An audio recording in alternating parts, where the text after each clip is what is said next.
ગાંધીનગરના કોલવડા ખાતે આવેલું લાલઘર માતાજીનું મંદિર સમગ્ર ભારતમાં એકમાત્ર મંદિર છે. વડાપ્રધાનના વતન વડનગરના નાગર બ્રાહ્મણ પરિવારની પુત્રી અહીં લાલઘર માતા બનીને કોલવડા ગામનું સદીઓથી રક્ષણ કરી રહી છે. લાલઘર માતા મંદિરનો ઇતિહાસ 250 વર્ષ જૂનો છે.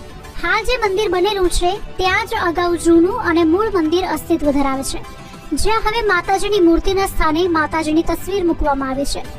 માતાજીની તસવીરની નીચે તેમના બે ભાઈઓની પણ મૂર્તિ બનેલી છે. આ મૂળ મંદિરને યથાવત રાખી ત્યાં નવું મોટું મંદિર બનાવાયું છે.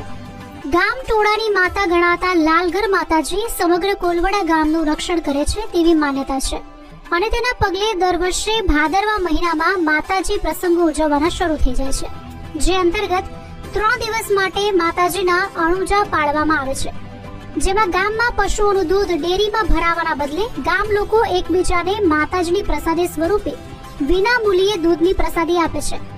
જેમાં ગામમાં પશુઓનું દૂધ ડેરીમાં ભરાવાના બદલે ગામના લોકો એકબીજાને માતાજીની પ્રસાદીના સ્વરૂપે આપે છે.